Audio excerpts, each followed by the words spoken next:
कि दिखता ने मीठी मीठी मुस्की तू मारा तारा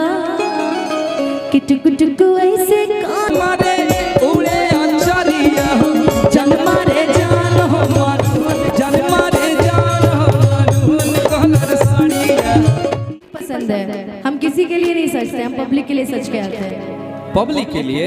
किसी के लिए अगर मुझे तैयार होना होगा ना तो बिना तैयार के हम ऐसे भी साड़ी पहन के आ जाएंगे, मुझे पसंद कर लेगा। बड़े आए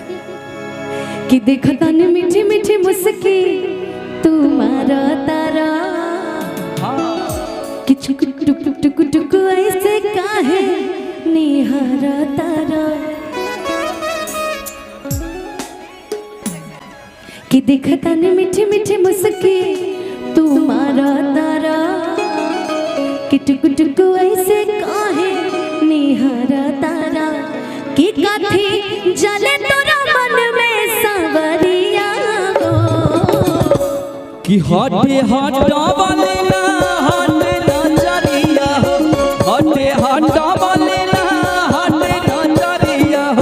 जन्म रे जान मारून कलर साड़िया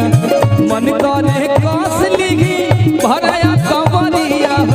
जन्म रे जान मारून कलर साड़िया। देखता ही मीठी मीठी मुस्की तू मारा तारा टुक टुक ऐसे काहे निहारा तारा देखता ही मीठी मीठी मुस्की तू मारा तारा टुक टुक ऐसे काहे निहारा तारा कि काथी चले तोरा मन में सांवरिया हो हटे हटा वाले ना हटे नजरिया हटे हटा वाले ना हटे नजरिया जन्म रे जान मारून कलर साड़िया मन करे कासलिगी भरिया कवरिया जन्म रे जान मारून कलर साड़िया। क्या बात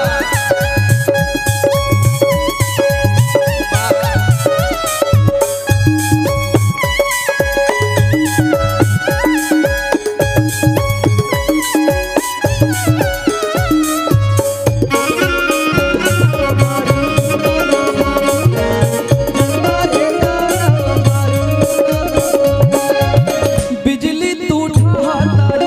दिलवा हमारा अपन डोलाई के कमारिया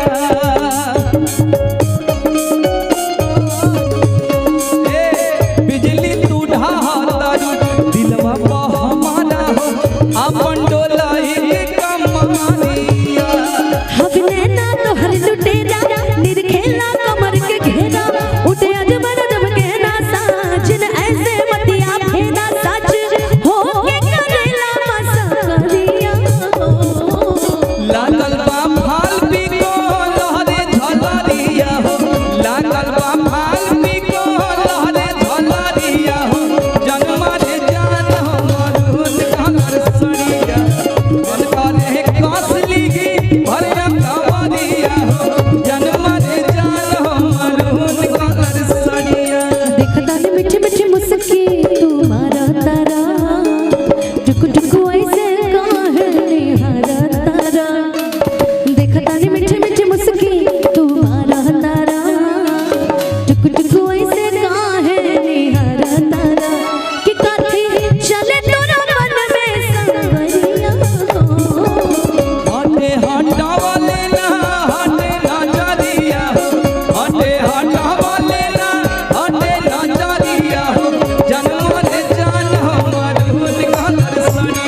हटे हटावले ना